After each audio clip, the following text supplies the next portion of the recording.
para sintonizar Altavoz, más volumen para la música chilena. Altavoz. Noticias, entrevistas, estrenos, lanzamientos y más novedades de la actualidad en la creación sonora local.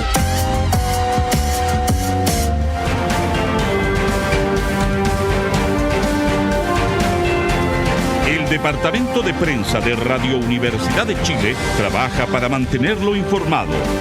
Radio Análisis, una transmisión conjunta de las radios que piensan.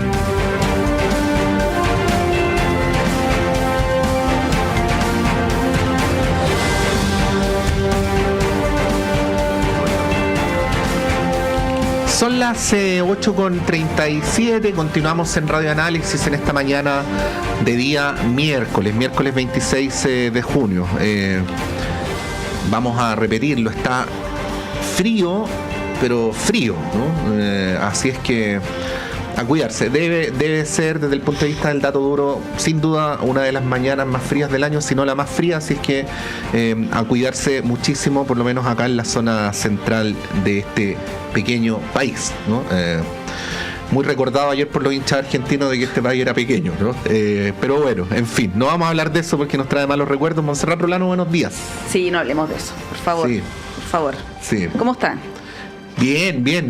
Bueno, íbamos a hacer una entrevista sobre el tema, pero el entrevistado no contestó. No lo vamos a echar al agua, pero no, parece que quedó sin ánimo para hablar de fútbol. No le vamos a preguntar de fútbol a José Toro, así que José, lo cual no quiere decir que la pauta sea más fácil que hablar del partido de ayer, pero bueno. No lo sé. Secretario General del PP, bienvenido. Muchas gracias por estar acá. Muy buenos días, Pato, muy buenos días, Monse. Un gusto nuevamente, como siempre, estar acá. Y saludamos, y ya como gradualmente haciéndose de la casa, lo cual nos alegra, a John Enríquez de Faro UDD. John, buenos días, muchas gracias por ser parte de este panel. Buenos días, Patricio, buenos días, Monse, y buenos días, José. También una lástima no poder acompañarlos presencialmente, pero estoy muy contento, pese a los resultados de ayer, de estar de nuevo con ustedes. Sí, oye, yo voy a decir solamente que como hincha de la U, uno está acostumbrado a las frustraciones, así que completamente. Ya, bueno, es una historia conocida. Es una historia de vida eso, cuando así uno es. es de la U. Bueno, pero como dice Pato, no es de fútbol que queremos hablar esta mañana, y yo quiero partir las conversaciones a propósito de la entrevista que tenía Patos con Claudio Alvarado del IES, sobre lo que está pasando en la oposición, voy a decir las oposiciones para ser más precisa, ¿no? Y aún más precisa con la relación entre Chile Vamos y el Partido Republicano, que ha estado media ripiosa últimamente. Había una reunión convocada para hoy, para zanjar la negociación municipal, la que fue postergada. Entre medio, Chile Vamos tienen sus asperezas también internas por lo que está pasando en la región de Valparaíso. Comentábamos ayer también que Kast anunció candidatos para Viña y Valparaíso. Además está el tema de la gobernación. Hay apoyos cruzados entre candidatos que va a apoyar Chile Vamos, como Marcela Cubillos hacia republicanos. En fin, está la escoba en la derecha, y quiero partir ahí cómo ven esto, ¿no? Y la relación, que es algo que hemos comentado tantas veces, entre la centro derecha y una derecha más extrema, más ultra, ¿no? Que sería republicano. Esta es una discusión que se ha dado en todo el mundo, sobre todo en Europa, ¿no? Y principalmente a raíz de las últimas elecciones del Europarlamento, y en Chile también tenemos nuestro propio debate sobre este tema. Hay proyectos políticos que son distintos, hay prioridades, énfasis distintos, liderazgos, ¿no? Que son, por cierto, muy disímiles entre sí. Hay quienes son de la hipótesis de que Chile Vamos debiera consolidarse como una fuerza de centro-derecha, ¿no? Y avanzar hacia el centro. Y hay quienes dicen que, bueno, mientras más amplitud haya, más unidad, es beneficioso para el sector. Lo que sí es cierto es que desde republicanos tampoco se ve una disposición de una unidad, ¿no? Con el resto de la derecha. John, te quiero primero dar la palabra a ti para ver cómo analizas este escenario en las derechas. Yo creo que es sin duda un escenario desafiante y donde sobre todo el Partido Republicano está haciendo una apuesta bien importante respecto a consolidar su influencia. mucho se discutió después de los resultados del Consejo Constitucional en particular, respecto a si el éxito que había tenido el Partido Republicano en esa elección en particular era extrapolable o iba a ser sostenible en el tiempo, y justamente yo creo que lo que ocurre en octubre va a ser decisivo para ver si es que efectivamente el Partido Republicano va a tener en el mediano o largo plazo la influencia que tuvo en ese proceso en particular, y por lo mismo creo que es natural que los distintos partidos o fuerzas políticas, el Partido Republicano, no hay que olvidarlo, es una fuerza política todavía muy joven, marque su identidad, y parte de formar su identidad pasa justamente por someterse a estos procesos electorales y a competir y a medir justamente no solamente discursos, sino que también liderazgos. Aquí lo que uno puede ver de forma relativamente nítida es que los liderazgos del Partido Republicano tienen diferencias, por lo menos desde el punto de vista formal o desde el punto de vista de las formas, bastante importantes con los liderazgos más tradicionales de Chile Vamos, y ahí va a estar justamente el desafío de la ciudadanía, agotado justamente la discusión del estallido constitucional, superado prácticamente de forma total el desafío de la inflación, y con algunos desafíos todavía presentes en materia de orden público.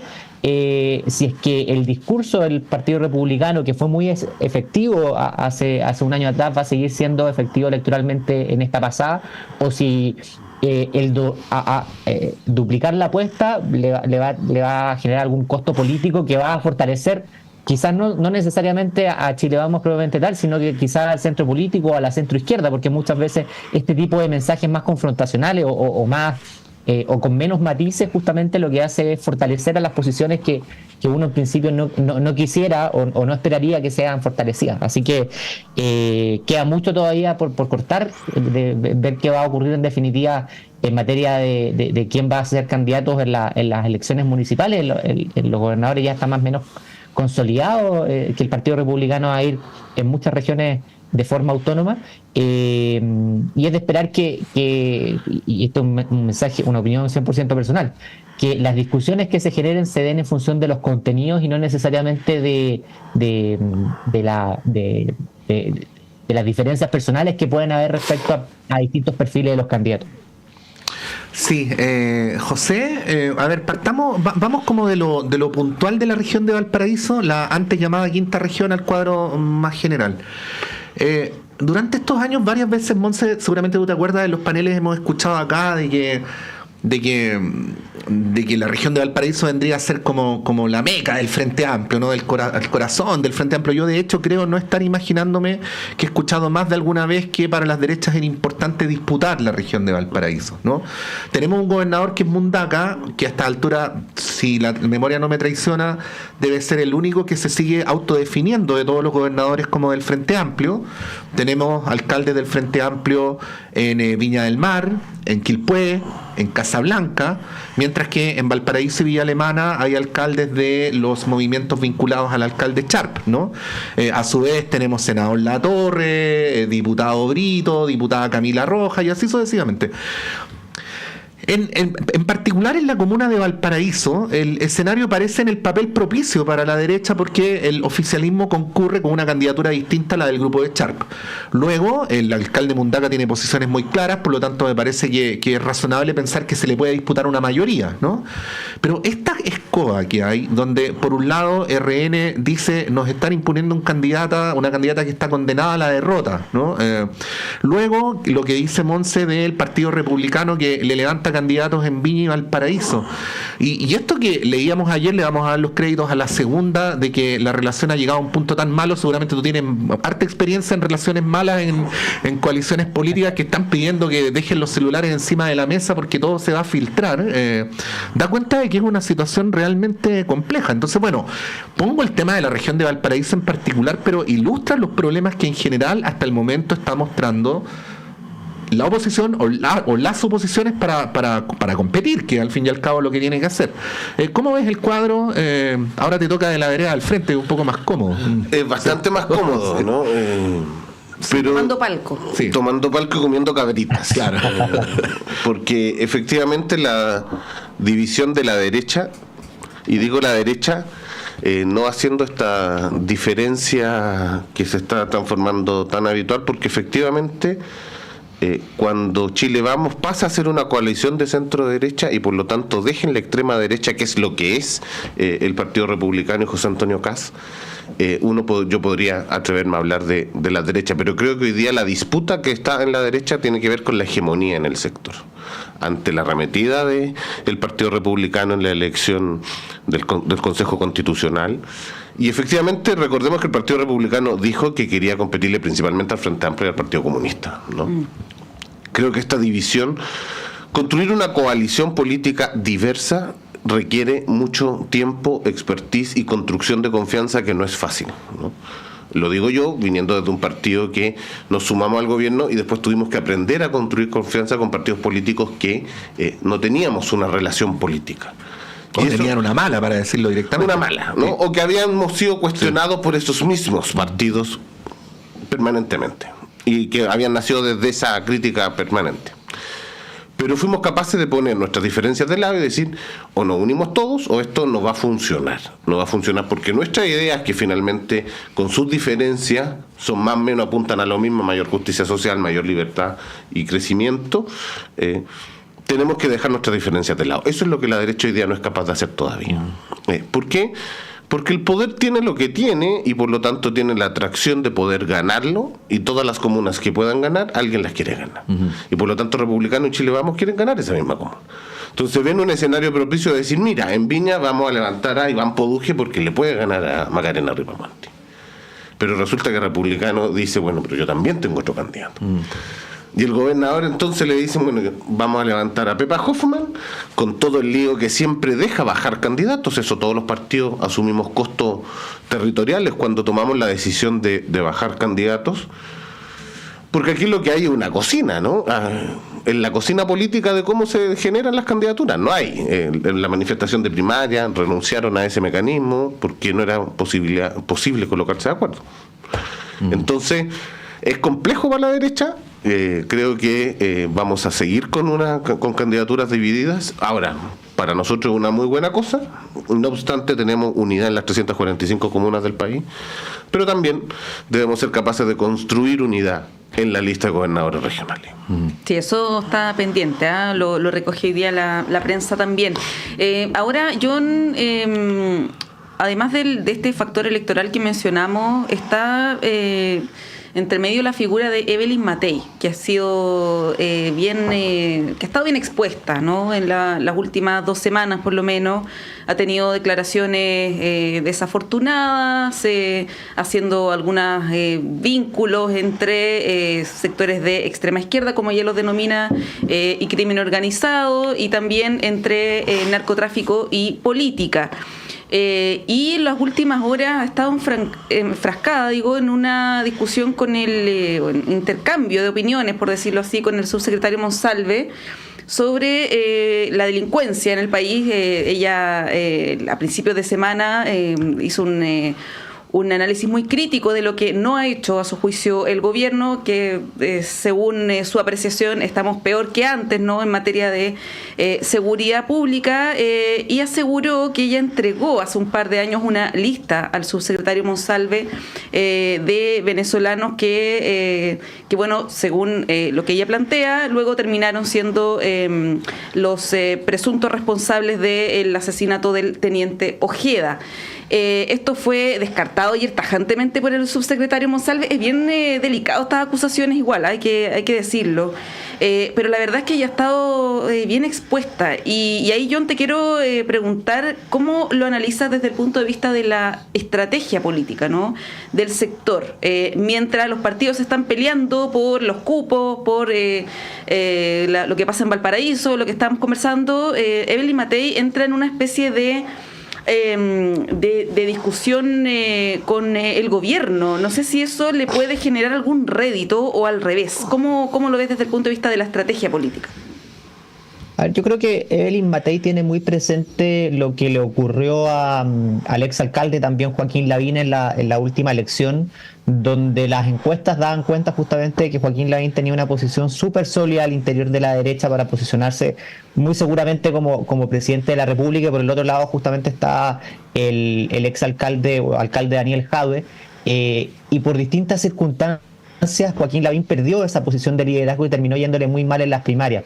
Entonces yo creo que Evelyn Matei tiene muy presente que hoy día tiene una posición de liderazgo que tarde o temprano va a ser cuestionada tanto por la izquierda o el actual oficialismo, pero también van a haber voces al interior de la centro derecha y la derecha que van a ser críticos o que van a tener diferencias de opinión legítimas con la alcaldesa Evelyn Matei, y por lo mismo yo creo que ella está tratando de adelantarse a la situación y perfilar aún más un perfil que ella ha desarrollado, que es un perfil de bastante intensidad en el combate a la delincuencia. Ella en su calidad de alcaldesa de Providencia ha jugado un rol bien relevante en materia de seguridad pública y también de gestión municipal, pero cada cierto tiempo, ustedes recordarán cuando el presidente Piñera gobernaba, Evelyn Matei salía mencionada como uno de los potenciales nombres siempre de ministra del Interior. Tiene el perfil de eventualmente una ministra del Interior muy preocupada de materias de asunto interno.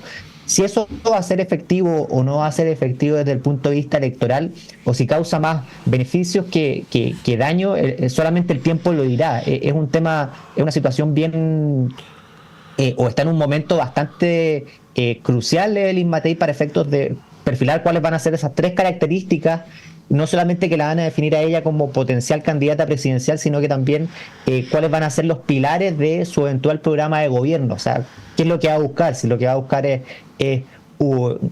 cambios graduales, va a ser más guiños hacia el centro, o si por el contrario va a ser mucho más consistente o más nítida sus posiciones de centro derecha o derecha. Yo creo que todavía es muy prematuro especular respecto a si esto le va a generar algún impacto desde el punto de vista de su popularidad, sobre todo en el contexto de un gobierno que pareciera estabilizarse desde el punto de vista de la popularidad, y que incluso si es que ello ocurre, y todos esperamos que así sea, que este año sea un poquito mejor desde el punto de vista económico. El Banco Central ya ha señalado que Chile debiese crecer entre un 2 y un 3% este año, debiese también tener un pequeño aumento en materia de popularidad este año, y bueno, el tiempo dirá si es la estrategia adecuada o no, y va a depender mucho también de qué es lo que pasa en materia de agenda legislativa, no solo en materia de seguridad, sino que en otras grandes reformas que se están discutiendo en el Congreso, y cuáles son los perfiles que en definitiva la ciudadanía va a privilegiar más,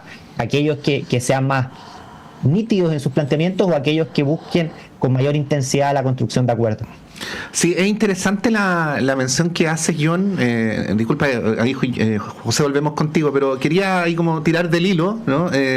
Al perfil de Evelyn Matei como ministra del Interior, porque en la tradición política chilena siempre el ministro o ministra del Interior es como un alter ego de los presidentes de la República, no tiene otras cualidades complementarias, pero no las de un presidente. De hecho, estaba sacando las cuentas rápido en mi memoria y creo recordar que ninguno de los últimos 10 presidentes que ha tenido Chile, elegidos democráticamente, por cierto, los presidentes, ¿no?, han sido alguna vez ministros del Interior, ¿no? Ahí quería preguntarte por ese perfil, porque las condiciones para ser candidato presidencial son, yo sé que esta sociedad está muy cambiante, pero son peculiares, ¿no? No son necesariamente las que tiene cualquier dirigente político, por muy destacado que sea, ¿no? Entonces ahí quería pedirte que profundizara, ¿no? ¿A qué te refieres con esta idea de Evelyn Matei con un perfil como de ministra del Interior? Básicamente con mucho énfasis en materia de seguridad interna, vista como una solución a la problemática de inseguridad, que no solamente una percepción, una realidad en todo el país, y por lo mismo justamente hoy día Carolina Toá también forma parte del elenco de precandidatos que tiene el oficialismo muy bien posicionados, porque ha jugado un rol en materia de seguridad, no solamente de conducción del gabinete, sino que también se le atribuye en parte las cosas buenas que ha mostrado el Ejecutivo o los resultados positivos que ha mostrado el Ejecutivo en materia de seguridad. Y es un fenómeno bien interesante, porque Chile no es el único país que tiene problemas de seguridad. Hay otros países donde también han tenido problemas de seguridad y donde los alcaldes justamente que han tenido un rol en el combate a la delincuencia se han posicionado muy fuertemente como cartas presidenciales en sus distintos países. Por ejemplo, la ministra Bullrich, que si bien no fue alcalde, tiene un rol en materia de seguridad y seguramente va a ser, llegado el momento, una de las cartas en Argentina para ser candidata a la presidencia de la República. En Colombia son clásicos los casos de alcaldes que hacen buen trabajo de alguna u otra forma en materia de seguridad, que se convierten en líderes nacionales. En Nueva York también, en su oportunidad, hace mucho tiempo también, el alcalde Giuliani, si no me equivoco, fue muy conocido justamente por su rol en materia de seguridad y se convierten en líderes nacionales por esa naturaleza. Y yo creo que cualquier persona hoy día, y así lo ha demostrado el Partido Republicano también, en particular José Antonio Kast, que busque o que logre convencer de que tiene las soluciones para combatir la crisis de seguridad, es un candidato completamente competitivo, porque en materia de seguridad es una de las 3 grandes preocupaciones que tienen todas las encuestas de forma consistente y hace ya bastante tiempo en nuestro país.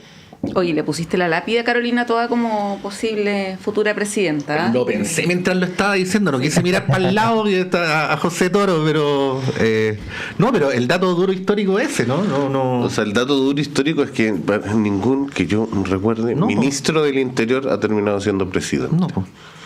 Por lo menos en la democracia, en la recuperación de la democracia, no. Pero antes tampoco, ni Allende, ni Frey, ni Alessandri, Baños del Campo, González Videla. Esta concepción tradicional de la dupla, ¿no? El presidente con su ministro del Interior, así como desde Montt y Varas. Claro. Sí, pues son perfiles bien distintos. Quizás lo más cercano es Bachelet como ministra de Defensa. Es cierto. Oye, hay que saber de historia para saber por qué Puerto Montt queda al lado de Puerto Varas y por qué la avenida Manuel Montt queda al lado de la calle Antonio Varas, ¿no? Para saberlo hay que saber de historia, ¿no? Sí, pues, Antonio Varas, ministro del Interior del presidente Montt, que fue uno de los presidentes importantes de la segunda mitad del siglo XIX en Chile. Monse, vamos a un breve alto y seguimos con los demás temas. Vamos a un corte y a la vuelta seguimos con otros temas de la agenda nacional en nuestro país. Nos separamos unos segundos y volvemos aquí a Radio Análisis. La clase de marketing digital de hoy tendrá por tema identidad en Internet. Cómo agregarle valor a tus contenidos en redes sociales. ¡Yes! ¿Sabían ustedes que sus perfiles en redes sociales no son suyos? ¿Ah, no? No, porque la red social solo se los presta y si se van de ella, el contenido se pierde. ¡Chá! Sí. Entonces, la idea es que su perfil siempre lo complementen con una dirección propia en Internet. ¿Y cómo se hace eso, profe? Fácil, solicitando su dirección en .cl, www.nic.cl y luego conectarla a su red social preferida. ¡Buena! Por 9.990 pesos al año, construye tu identidad digital en Internet con .cl. Nick Chile, somos el .cl.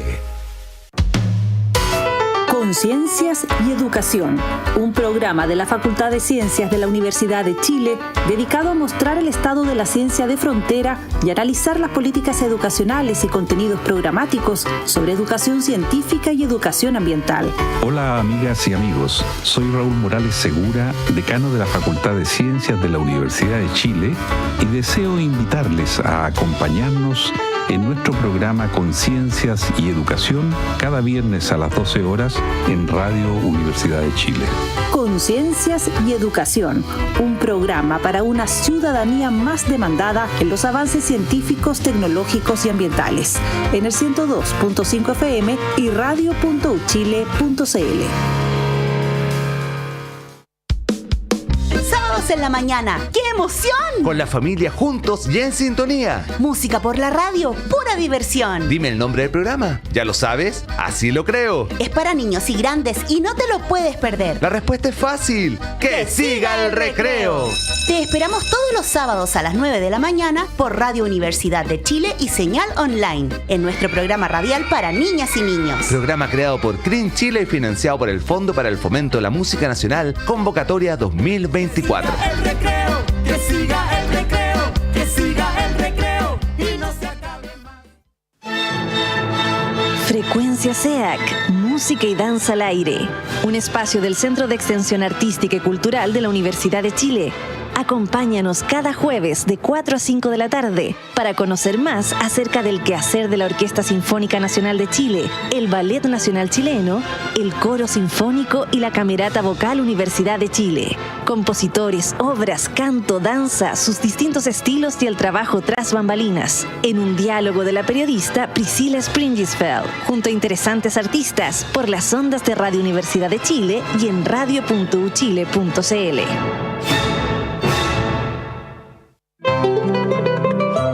Radio Universidad de Chile los invita a escuchar todos los viernes a las 17 horas Construyendo Comunidad Universitaria, un programa realizado por la Asociación Nacional de Académicos y Académicas de la Universidad de Chile, ACAUCH. Este espacio tiene como objetivo dar a conocer el trabajo de las y los miembros de la comunidad universitaria con acento en lo que hacen, piensan y proponen los académicos con una perspectiva interdisciplinaria. Está dirigido a la comunidad universitaria y a la sociedad en su conjunto. Todos los viernes de 17 a 18 horas, Construyendo Comunidad Universitaria. Conducen dirigentes y dirigentes de ACAUCH en el 102.5 FM y radio.uchile.cl.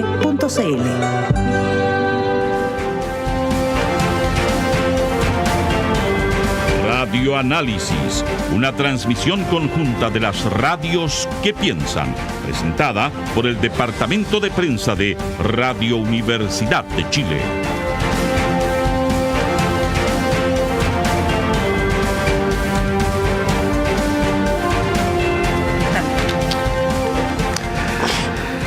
Son las 8 con... No son las 8, eran las 8. Son las 9:02 de la mañana en Radio Análisis. No solamente en Radio Análisis, sino en Chile, ¿no? Y continuamos con las conversaciones en este día, miércoles, gélido, con Montserrat Rolano, con John Enríquez y con José Toro. Bueno, queríamos llevarlos a un tema que tiene en principio una dimensión jurídica, pero que luego nos lleva a una dimensión política, ¿no? Esta discusión que se abre luego de la última entrevista de Consuelo Contreras, la directora del INDH en la televisión, en Tolerancia Cero, donde dice que las violaciones a los derechos humanos fueron generalizadas, pero no sistemáticas, ¿no? Esta es una discusión jurídica que está abierta. Yo en la mañana traté de ser lo más preciso posible. Dije que había juristas destacados que planteaban tanto que eran sistemáticas como que no eran, pero que había una tendencia en general a señalar que no habían sido sistemáticas, ¿no? Esa es una opinión que tiende a ser mayoritaria en el ámbito de la discusión jurídica, pero nadie en el mundo de los derechos humanos al menos discute que no fueron graves, que no fueron generalizadas, y esto además en un contexto donde hay un nivel de impunidad muy grande. Muy pocas de las denuncias han terminado hasta el momento en condenas. Pero bueno, esto a la hora de las esquirlas sirve para cuestionar el modo en que se está conduciendo el INDH, sirve para sacar a la pizarra al oficialismo de las cosas que dijeron en el estallido social, pero vuelve a instalar también la pregunta de la índole de lo que ocurrió durante esas semanas en nuestro país con más de 10.000 denuncias por violaciones a los derechos humanos, y bueno, y ahí están los datos duros de los mutilados oculares y todo lo demás. Bueno, quería preguntarles cómo ven ese debate. Finalizo con esto. Entrevistamos a 3 abogados de derechos humanos, uno de ellos una diputada, bueno, y nos aclaraban algo que es jurídicamente importante, salvo José que no estés de acuerdo, tú que eres abogado y lo puedes corregir, que es que por lo general para que se establezcan judicialmente crímenes de lesa humanidad, las violaciones a los derechos humanos tienen que ser sistemáticas, pero no necesariamente, porque también en casos de violaciones a los derechos humanos generalizadas se podría establecer el principio de crímenes de lesa humanidad. Bueno, hago la mención, por eso digo que esto tiene una pata jurídica y otra pata política, para preguntarles cómo lo están viendo. José. Esto necesariamente nos remite a ese tiempo, ¿no? Y yo creo que en Chile hubieron violaciones a los derechos humanos. Y parto diciendo que no hubo la sistematicidad, ¿no? Porque eso nos sitúa en un contexto de que no fue una coordinación estatal completa y permanente para la comisión de... Eso quiere decir sistematicidad, ¿no? Que hubo altas autoridades del Estado que se pusieron de acuerdo para decir, hagámoslo, ¿no? Además fue permanente en el tiempo durante todo esto. Ahora, efectivamente, esta cosa de general es lo que a mí también me entra en discusión y no logro todavía tener una opinión definida en que si hubo una generalidad o no. Porque la generalidad también, en el delito que establece, entiendo, este tipo de delitos como lesa humanidad, ¿no?, de violación a los derechos humanos, la generalidad también podría convertir este tipo de delito en un delito de lesa humanidad, ¿no? Y bueno, ¿cuánto es de general y cuánto no? Porque efectivamente hubieron atropello, las violaciones oculares, hubieron fuerzas completamente desmedidas, apremios completamente ilegítimos. Entonces creo que esta es una materia todavía demasiado sensible. Creo que tenemos que investigar. Yo lamento que no todas las investigaciones hayan llegado a término. Hay condenas, ¿no? Hay varias condenas, pero poquitas. Y avanza muy lento. Sí. Y es muy lento en general. Sí. Entonces, creo que esto es una materia que nos debemos como sociedad chilena, por lo que pasó en el estallido social, por un hecho de esa naturaleza y de esa gravedad, una investigación real, profunda, un análisis también, porque el estallido no es, como algunos quieren imponer, una solo situación violenta, ¿no? Eso no es ser estallido social. La marcha en todo el país de millones de personas defendiendo y pidiendo y reivindicando derechos, me parece que es mayor que los actos de violencia que se fueron tomando protestas, ¿no? Que las protestas se fueron convirtiendo. Monse, muy breve, para tener las definiciones encima de la mesa, porque la gran mayoría de los que estamos acá y también de los que nos están viendo y escuchando no son abogados. Entonces ahí John y Monse, simplemente para tener a la mano, porque se habla de lesa humanidad como si todos supiéramos qué es, ¿no? Voy a citar la definición de la Corte Penal Internacional. Dice: crimen de especial gravedad como el asesinato, el exterminio, la esclavitud, la deportación o el traslado forzoso de población, la privación grave de libertad o la tortura, que se comete como parte de un ataque generalizado o sistemático contra una población civil y con conocimiento de dicho ataque. Esa es la definición de crimen de lesa humanidad. Claro, lo de generalizado también cabe en esa categoría. Es buena la precisión. Claro, uno podría a partir de eso también ver lo que ha pasado o lo que pasó, ¿no?, durante muchos años en el Sename, la situación, por ejemplo, en el sur, ¿no?, donde hubo violencia por parte de agentes estatales, ¿no?, de carabineros, y eso transcurrió durante mucho tiempo. No quiero minimizar para nada lo que ocurrió en el estallido. Ahora, John, voy a, para estos efectos, hacer una caricatura. Se plantea por un lado, como poniéndolo en los dos extremos, por un lado que lo que ocurrió en el estallido fue casi una concertación que venía desde la moneda, por lo tanto hay responsabilidades penales, no solamente políticas.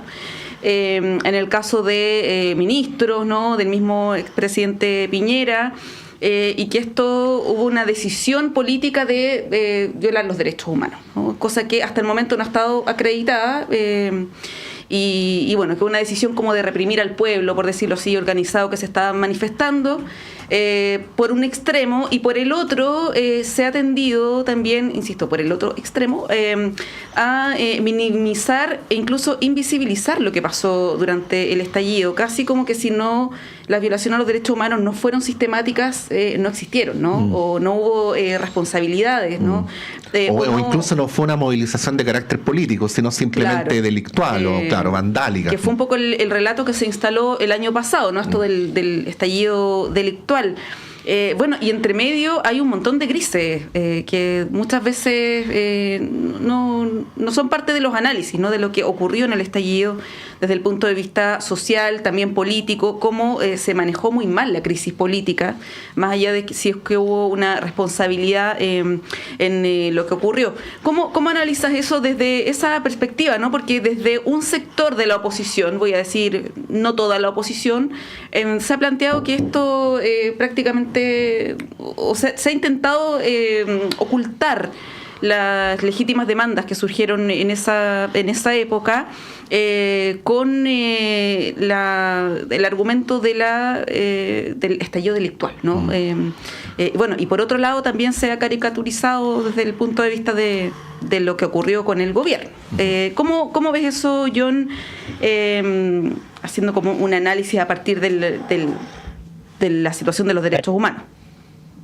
Yo creo que lo que la oposición no debiera hacer, en caso alguno, es taparse los ojos y decir aquí no ha pasado nada, no ha habido ninguna dificultad en nuestro país y por lo tanto hay que perseverar en todas las políticas que siempre se han impulsado desde el punto de vista de política pública, desde la oposición. Yo creo que es importante que haya reflexión y esa reflexión tiene que ser lo más profunda posible, lo más ponderada posible, y yo creo que en ese mismo caso, como tú planteabas, sería un error decir esto es simplemente un estallido delictual, por ejemplo, de la misma forma que fue un error, creo yo, lo que hizo gran parte de la izquierda, decir todo el país está mal. Creo que también es importante, más allá de la discusión de derechos humanos y uso de la fuerza, que es muy importante tener y que es jurídica pero al mismo tiempo política, que el oficialismo tome en consideración, no todo, porque desde luego que hay partes del oficialismo que estuvieron a la altura en el estallido social,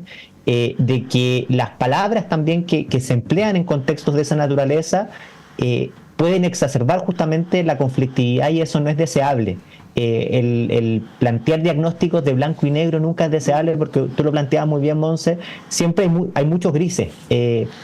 Nuestro país había avanzado muchísimo en distintas áreas, pero en algún momento ese crecimiento económico se frenó, si uno pudiésemos llamarlo de alguna manera, y el crecimiento que habían tenido sobre todo los sectores medios empezó a hacerse más complejo. Efectivamente se hizo más difícil la vida de muchas personas, pero no hay que dejar de reconocer justamente que nuestro país haya pasado de ser un país pobre a ser un país más de clase media, y eso en el estallido social en particular yo no lo vi por el lado de la izquierda. Lo que vi fue un cuestionamiento sin distinción a no solamente un conjunto de políticas públicas, sino que a la institucionalidad propiamente tal, y eso lo que muchas veces hace es generar un efecto peor todavía, que puede tener éxito electoral de corto plazo, pero que en el largo o en el mediano plazo, ya lo hemos visto, se vuelve como un boomerang, porque se acrecientan o se aumenta la confianza de corto plazo en un grupo vociferante que cree tener las soluciones a problemas que son complejos, multidisciplinarios, esencialmente difíciles, en un país de ingresos medios, además, donde hay que constantemente priorizar porque los recursos son escasos, y eso es muy, muy, muy complejo. Yo creo que los esfuerzos y para esto justamente sirven mucho las humanidades, a propósito de la discusión que se tuvo la semana pasada, sirve también la economía. Hay que discutir, creo que muchas veces es más fácil decir aquí no ha pasado nada, o bajarle el perfil a la discusión y seguir adelante. Yo creo al revés, creo que cada cierto tiempo hay que volver a reflexionar para enmendar el rumbo o para estar seguro de lo que se está impulsando es lo correcto para el momento actual del país. Pero yo creo que este tema en particular tiene que servir de lecciones para todos los sectores políticos, que no podemos volver a cometer los mismos errores. Por ejemplo, a propósito del alza de la electricidad, solamente hay que recordar cómo se comportó buena parte de la Cámara de Diputados por los famosos 30 pesos, cuando aumentó el precio del metro. Uno hubiese esperado mayor deferencia técnica o mayor paño frío, bajarle el perfil a la situación, que era un cambio relativamente menor, y no sumarse con eslogans a la manifestación y ¿cómo decirlo de una forma? Echarle más leña al fuego justamente en un momento donde la democracia llegó a estar en juego. O sea, sí. Fue muy delicado lo que ocurrió. Sí, no, muy, yo creo que siempre hay que proteger la democracia. Muy corto, Pato. Llevamos, ya que vamos a cumplir 5 años del estallido social, llevamos 5 años, por poner una fecha, donde el espectro político en su totalidad no se ha puesto de acuerdo en los temas importantes, ¿no? Lo que ayer lo hablábamos con la Javiera Arce, lo que nos mantiene de alguna manera estancados como país. Y la pregunta es tan difícil ponerse de acuerdo en 2, 3 cosas, ¿no? Pensiones, ni impuestos, pensiones, seguridad, salud. sí. Porque claro, en seguridad hay más acuerdo, ¿no? pero es tan difícil ponerse de acuerdo en cuestiones que son debates de Estado, de largo plazo, y parece que es muy difícil, ¿no? Sí. Quería hacer solo dos menciones complementarias. La primera, que igual se lo comentaba aquí John a Monse y a José en la pausa, que es que el tema del estallido social va a reflotar sí o sí este año, porque se cumple el 5º aniversario, que simbólicamente cuando termina en 5 no es lo mismo que cuando termina en 4 o en 6, ¿no?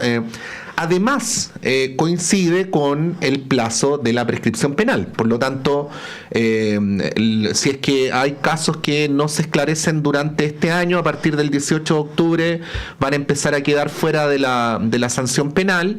Y adicionalmente, y lo menciono solo como dato, el 5º aniversario del estallido social va a ser una semana antes de la elección municipal. Por lo tanto, de alguna manera, yo sospecho que en la medida que nos acerquemos a la fecha, estos dos debates se van a ir entrelazando, ¿no? Eso es lo primero.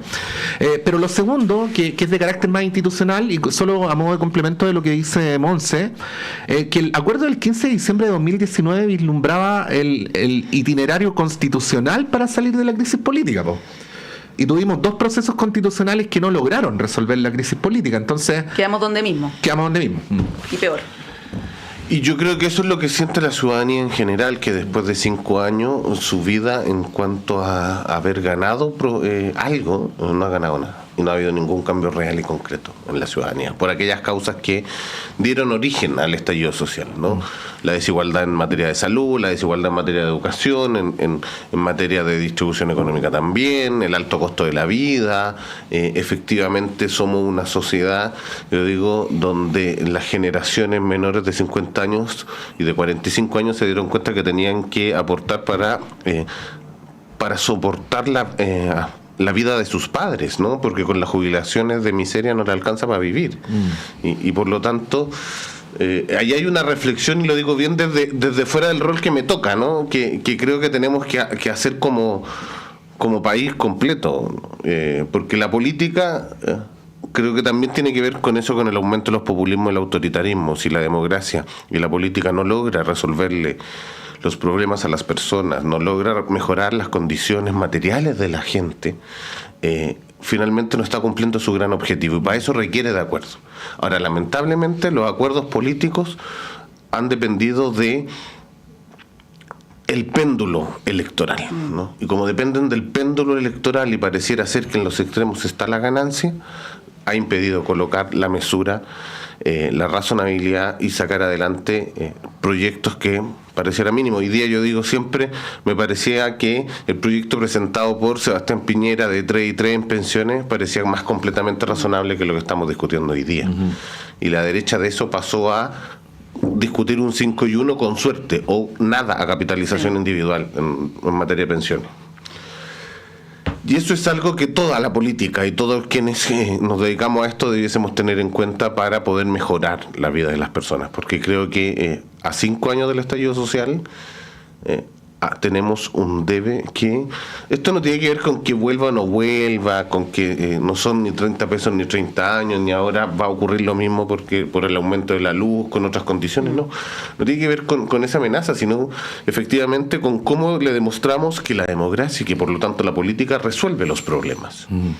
Los del ciudadano común y corriente, lo del que no llega a fin de mes, lo del que no le alcanza para vivir, lo del que con una fragilidad tan grande que se queda sin trabajo y pasa de ser clase media y vivir bien a condiciones de vulnerabilidad completa, con un costo de vida de arriendos que es brutal, con un costo, o sea, mi generación de menor de 40 años, hoy día comprarte un departamento o una casa es imposible. Imposible. ¿No?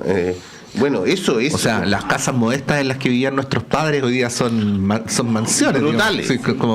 Sí. Bueno, en ese contexto, el gobierno anunció a principios de esta semana que le va a propiciar la votación de la reforma previsional que está hace varios meses en la Comisión de Trabajo del Senado, presidida por Iván Moreira, ¿no? Y con mayoría ahí de la oposición. Y cuesta entender la estrategia del gobierno, ¿no? Más allá de decir que se vote. ¿Cuáles son las indicaciones que va a ingresar? ¿Cuál es la expectativa, ¿no? Porque por decir que se vote es altamente probable que se rechace, ¿no?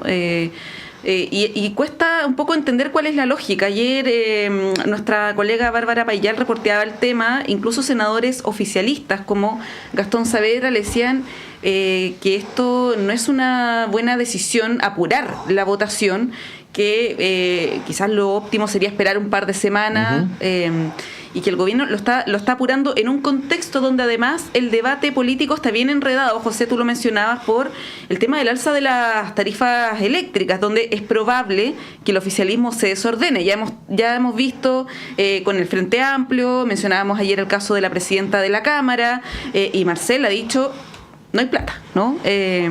Por lo tanto, es difícil concentrar la agenda pública en un tema que es primordial, como son las pensiones, cuando está esto revoloteando y que además entra en vigencia la próxima semana, ¿no? El 1 de julio, el próximo lunes. John, ¿cómo ves eso desde el punto de vista de la estrategia del gobierno, ¿no?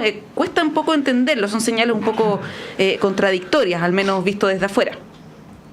Yo estoy absolutamente de acuerdo contigo, Montserrat. Uno creería que los ejecutivos en general debieran buscar poner en votación sus proyectos de ley, sobre todo los más emblemáticos, solamente en la medida que tuviesen los votos asegurados para que ese proyecto de ley avance. Aquí yo lo que veo es que el gobierno, ante la dificultad de convencer a las distintas fuerzas políticas de la conveniencia de su reforma, porque yo creo que aquí no solamente el destino de la cotización adicional lo que hay que tener presente, hay cambios regulatorios de organización industrial mucho más profundos también. Hay que tener presente también que los cambios y la creación de la PGU también cambian el escenario respecto a la discusión que se tuvo en el gobierno del presidente Piñera, pero pareciera que la estrategia del Ejecutivo es, dado que no tenemos la capacidad de persuadir no solamente al Congreso, sino que a la ciudadanía de que la idea original del gobierno no es la correcta, traspasémosles el costo político de la decisión de rechazar eventualmente la reforma a la oposición y que sean ellos los que tengan que explicar justamente el porqué del rechazo. Yo creo que creo que eso es una muy mala estrategia, porque yo creo que hay que agotar los esfuerzos en lo más posible, sobre todo en el contexto de que está en segundo trámite constitucional en el Senado, con senadores que además son proclives al diálogo y con una instancia semi-informal que es una mesa de expertos mandatada justamente por el Senado para tratar de encontrar mayores acuerdos en ese sentido, y todo esto en el contexto de interpelaciones que cada cierto tiempo hace el presidente, que en vez de generar confianza, a propósito de lo que decía, no recuerdo bien si José o Pato, lo que generaba era mayor desconfianza entre los actores políticos a propósito de los bancos coñetes o de otras declaraciones, por ejemplo, en materia de la tramitación de la ley de pesca del subsecretario. Entonces yo creo que el escenario es bien complejo, y desde luego las reformas no se pueden votar solamente por voluntarismo, o sea, es decir, uno cree que va a aumentar las pensiones o porque hay un consenso en el diagnóstico, sino que se tienen que votar en función de los contenidos y de su mérito, si son convenientes o no para abordar la problemática donde nos damos cuenta que existe un consenso y hay una dificultad, que es el tema de las pensiones de la clase media en particular, no necesariamente de la clase baja, y que hay que abordar. José, como eres secretario general de partido, probablemente si te pregunto que si ves realmente viable llegar a un consenso en este tema, no me vas a decir que no, digamos, pero bueno, igual hago la pregunta porque han pasado 3 años. Lo veo difícil. Y solo para echarle un poquito de ají a la sopa, alguien por supuesto con malicia, ¿no? Recordaba que hace poquitos días se cumplió un aniversario, creo que fue el primer aniversario, ¿no? Desde que la derecha dijo, mientras no renuncie Jackson no vamos a discutir pensiones, ¿no? Y Jackson renunció hace tiempo, y entre medio se han dado otras razones para no discutir pensiones, ¿no? Entonces, y seguimos sin discutir pensiones. Siempre claro, una moneda de cambio para algo. Claro. A ver, para que tú contestes más libremente, yo veo difícil un consenso, la verdad. Más bien veo los costos de quién va a tirar el mantel primero, ¿no? Pero estamos como en un statu quo. Yo lo veo difícil. Yo digo que sobre todo en año electoral los incentivos para llegar a acuerdos son al contrario. a pesar de todo el esfuerzo que le pone la ministra Jara, a pesar del completo con Moreira, bueno, tratemos, digo yo, o sea, no quiero perder la esperanza, más allá que los hechos y las circunstancias me dicen que tener poca esperanza, pero todavía algo me queda. Yo creo que hay que llegar a un acuerdo, hay que tener una mejora de las pensiones hoy día, hay que tener una mejora de pensiones sobre todo para la clase media, que eso no se resuelve ni con retiro, ni con completamente PGU, o sea, y tampoco es capitalización individual porque ya está más que probado que por sí solo no funciona, hay que meterle solidaridad al sistema y por lo tanto hay que profundizar ahí la solidaridad con el sistema mixto. Entonces yo esperaría poder tener un acuerdo, pero sin duda que se ve muy difícil y es muy complejo, porque ¿cuál es la voluntad para ceder hoy día? ¿Por qué la derecha, que 3 años lleva sin discutir esto? ¿Por qué? Va a decir hoy porque día... van a ser gobierno probablemente en 1 año y medio más y no quieren agarrar el fierro caliente. Pero hoy día es ideológico, para ellos es completamente ideológico, no dar ningún peso a la capitalización colectiva, ¿no? Al seguro colectivo, todo a capitalización individual, por la falsa concepción de que la plata es mía. Instalada por la izquierda. Yo no sería... profundizada por los retiros. Sí. Pregunta de análisis, ¿no sería mejor para las oposiciones, para decirlo en plural, ¿no? Digo, por una cosa meramente pragmática, ¿no? Negociar ahora para, de alguna manera, despejarle el tema a un eventual gobierno del sector. ¿Cómo lo ves desde ese punto de vista más pragmático, ¿no? Yo creo que puede ser una buena estrategia y yo creo que es importante que la política sepa tomar definiciones que sean difíciles de tomar, porque eso uno espera de la política. Usted, José, recién decía que uno espera que la política le mejore la vida a las personas. Yo creo que la política tiene que cimentar las condiciones para que las personas puedan desarrollar su proyecto de vida y no necesariamente el Estado tiene que hacerse cargo de abordar las problemáticas pública. Y en este tipo de materia es cuando uno espera que los políticos estén a la altura de pensar en el mediano o largo plazo y no en las elecciones o qué es más conveniente desde el punto de vista de la gobernabilidad del próximo gobierno, o peor aún en las elecciones de su propia reelección.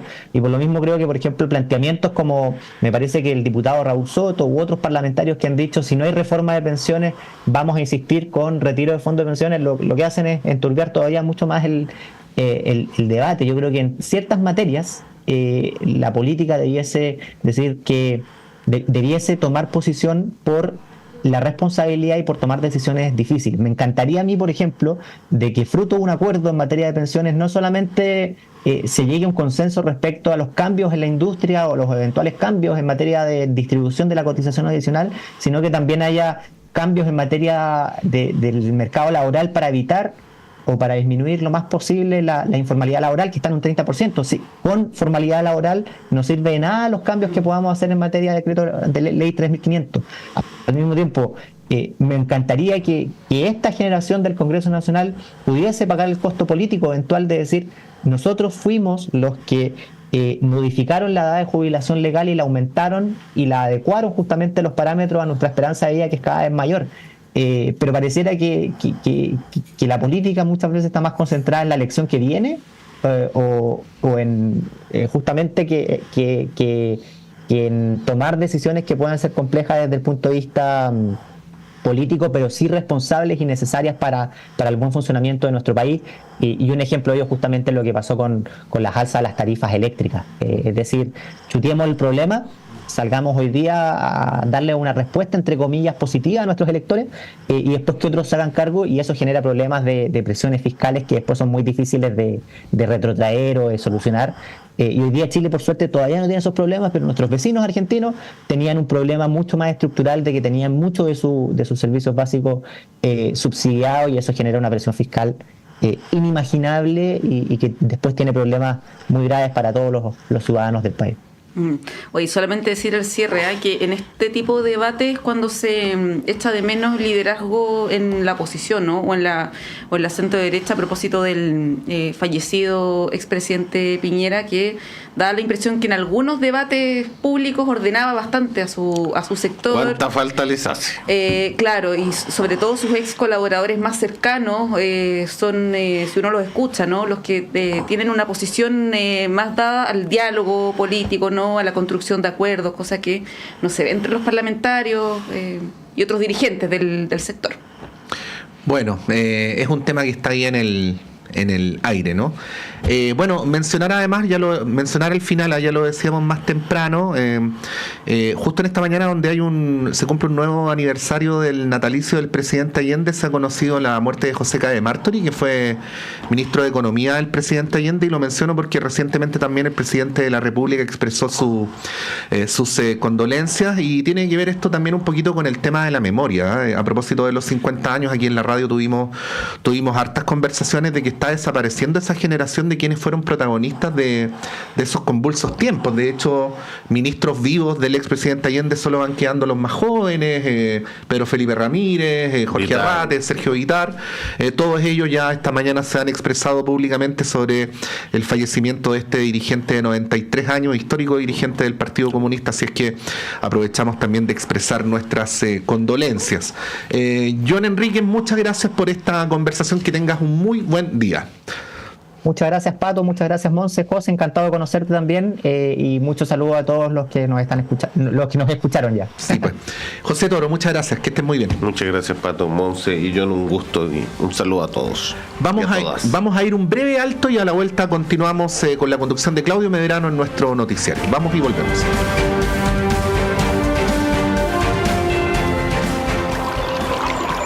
Aguas Trayén o Cascada en Mapudungún es la mejor agua purificada con tecnología de última generación. Para más información, visite su página web www.aguastrayen.com.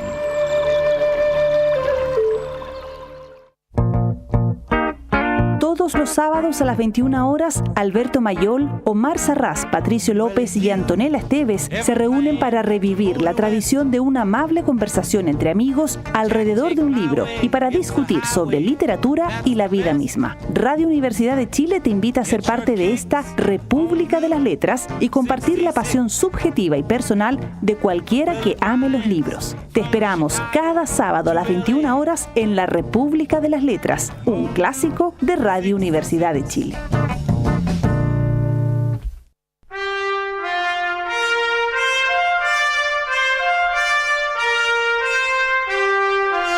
Radio Universidad de Chile y la Facultad de Arquitectura y Urbanismo de la Universidad de Chile los invita a escuchar todos los viernes a las 11 horas el programa Pensar Habitar, un espacio de opinión, entrevistas y destacados invitados. Pensar Habitar es patrocinado por la Facultad de Arquitectura y Urbanismo de la Universidad de Chile. Conduce el arquitecto Max Aguirre González. Pensar Habitar, todos los viernes a las 11 horas en la radio que piensa. Sala Máster de Radio Universidad de Chile presenta... Radio Universidad de Chile los quiere invitar a disfrutar en vivo y en directo desde Sala Máster este sábado 20 de julio a las 19:30 horas la voz, las canciones y las guitarras del destacado cantautor nacional Alexis Venegas. Este músico chileno regresa al icónico escenario de Sala Máster junto a Claudio Rojas en la dirección musical, presentando un concierto a 4 guitarras donde harán un recorrido por viejas y nuevas canciones. Les invitamos a disfrutar de este encuentro musical junto a las letras, la poesía, las guitarras y toda la magia de este destacado compositor chileno, Alexis Venegas en Sala Máster. Sábado 20 de julio, Miguel Claro 509 Providencia. Apertura de puertas de 19:30 horas e inicio del show 20 horas en punto.